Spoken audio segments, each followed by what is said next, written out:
നമസ്കാരം. Truth vision ന്യൂസിലേക്ക് സ്വാഗതം.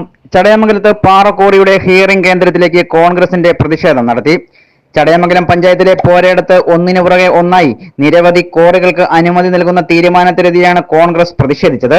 നിലവിൽ ഇപ്പോൾ പ്രവർത്തിക്കുന്ന കോറികൾക്കെതിരെ പ്രദേശവാസികൾ ശക്തമായ സമരത്തിലാണ്. ഇത് കണക്കിലെടുക്കാതെയാണ് പുതിയതായി 3 കോറികൾക്ക് കൂടി അനുമതി നൽകുവാൻ അധികൃതർ തീരുമാനിച്ചത്. ഇതിനെതിരെ പൊല്യൂഷൻ കൺട്രോൾ ബോർഡ് നടത്തിയ ഹിയറിംഗ് സ്ഥലത്തേക്ക് കോൺഗ്രസ് ചടയമംഗലം മണ്ഡലം കമ്മിറ്റിയുടെ നേതൃത്വത്തിൽ മാർച്ചും ധർണയും നടത്തി. നിലവിലെ കോറി മൂലം ജനജീവിതം ദുസ്സഹമാക്കിയ പോരയിടം പ്രദേശത്ത് പുതിയതായി വീണ്ടും കോറികൾ തുടങ്ങുവാനുള്ള നീക്കത്തിനെതിരെ ശക്തമായ സമരവുമായി കോൺഗ്രസ് മുന്നോട്ടു പോകുമെന്ന് നേതാക്കൾ വ്യക്തമാക്കി. പ്രതിഷേധ മാർച്ചിനും ധർണയ്ക്കും കോൺഗ്രസ് മണ്ഡലം പ്രസിഡന്റ് AR റിയാസ് അധ്യക്ഷത വഹിച്ചു. യോഗം DCC അംഗം KG സാബു മുഖ്യപ്രഭാഷണം നടത്തി.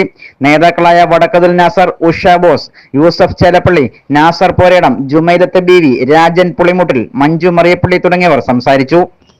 കബളിപ്പിച്ച് ഞങ്ങൾ നിങ്ങളുടെ കൂടെയാണെന്ന് പറഞ്ഞ് പലപ്പോഴും നിങ്ങളെ തെറ്റിദ്ധരിപ്പിക്കുമ്പോൾ ഇത്തരത്തിലുള്ള ആളുകളെ തിരിച്ചറിയുവാനുള്ള ശേഷി നിങ്ങൾക്കുണ്ടാകണം എന്ന് ഞാൻ സൂചിപ്പിച്ചുകൊണ്ട് തീർച്ചയായിട്ടും ഇന്ത്യൻ നാഷണൽ കോൺഗ്രസ് വരും കാലങ്ങളിൽ ഏറ്റെടുക്കുന്ന സമരപരിപാടികളിൽ നിങ്ങളുടെ എല്ലാവരെയും പിന്തുണയും സഹായവും സഹകരണവും അഭ്യർത്ഥിച്ചുകൊണ്ട് ഈ ചെറിയ മാർച്ച് ഉദ്ഘാടനം ചെയ്തതായി അറിയിക്കുന്നു. നന്ദി, നമസ്കാരം. പഞ്ചായത്ത് അധികാരികൾ ലൈസൻസ് കൊടുത്തിരിക്കുന്നത് എന്നിട്ട് പറയുന്നത് അതിന്റെ അപ്പുറത്ത് ഒരു 3 മീറ്ററുള്ള റോഡില്ലേ എന്നാണ്. ഏകദേശം 2 അടി താഴ്ചയിലാണ്.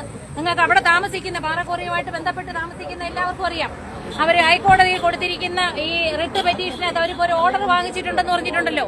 ആ ഓർഡർ വാങ്ങിച്ചിരിക്കുന്നതിനകത്ത് വേട്ടാഞ്ചിറ നിന്ന് കണ്ണമ്പാറ വഴി പോകുന്ന റോഡ് PWD റോഡാണെന്ന് കാണിച്ചുകൊണ്ടാണ് അവർ ഹൈക്കോടതിയെ തെറ്റിദ്ധരിപ്പിച്ചാണ് ഇങ്ങനൊരു ഓർഡർ വാങ്ങിച്ചിരിക്കുന്നത്. എന്നിട്ട് നമ്മുടെ പഞ്ചായത്ത് റോഡ് അവർ കാണിച്ചിട്ട് പോയി. അവിടെ കൊടുത്തിരിക്കുന്ന ആ കേസിനകത്ത്, അതായത് കൊട്ടാരക്കര കോടതിയിൽ നമ്മൾ നടത്തുന്ന കേസിനകത്ത് അവരതിന് വേണ്ടുന്ന രേഖകൾ കൊണ്ടുവന്ന് ഹാജരാക്കിയപ്പോൾ അവിടെ ഒരു പഞ്ചായത്തിലേക്ക് പോകുന്ന റോഡിലൂടെ മുന്നോട്ട് പോയപ്പോൾ തന്നെ കോറിക്കാർ ഞങ്ങളെ തടഞ്ഞതാണ്. അതായത് പൊട്ടിക്കുമ്പോൾ കല്ല് വന്ന് വീഴുമെന്ന്. ഞാൻ ഇവിടെ പറഞ്ഞപ്പോൾ നമ്മുടെ പഞ്ചായത്ത് സെക്രട്ടറി പറഞ്ഞത് അങ്ങനെ ഒരു പരാതി ഇതുവരെ ഞങ്ങൾക്ക് വന്നിട്ടില്ലെന്നാണ്. ഭാഗത്തൊരു കാർ വന്നു കഴിഞ്ഞാൽ പിടിക്കുവാൻ സ്ഥലമില്ല. അവിടെയുള്ള ജനങ്ങളുടെ വീടിന്റെ മാതൃകകൾ വരെ നടക്കുന്ന കാഴ്ചകൾ നമ്മൾ കണ്ടുകൊണ്ടിരിക്കുകയാണ്. അവിടെയുള്ള കുട്ടികൾക്കോ നാട്ടുകാർക്കോ ജീവിക്കാനുള്ള എല്ലാ സുരക്ഷിതത്വവും ഈ കോറി മാഫിയ മൂലം തകർന്നിരിക്കുകയാണ്. ഈ നാട്ടിൽ ഇനിയും ജനങ്ങൾക്ക് ജീവിക്കണം. ഇത് മറ്റൊരു കവളപ്പാറയാകുവാൻ കോൺഗ്രസ് പാർട്ടി അനുവദിക്കുന്നില്ല. അതുകൊണ്ടാണ് ഇന്നേ ദിവസം ഇതിനെതിരെ ശക്തമായി പോരാടുവാൻ, പ്രതിഷേധിക്കുവാൻ ഇന്ത്യൻ നാഷണൽ കോൺഗ്രസിന്റെ അതിന്റെ അടിസ്ഥാനത്തിലാണ് ഇന്ന് ഈ കോറിയുടെ ഹിയറിംഗ് നടക്കുന്ന സ്ഥലത്തേക്ക് നമുക്കറിയാം, ഹിയറിംഗ് എന്ന് പറയുന്നത് ഒരു പ്രഹസനമാണ്.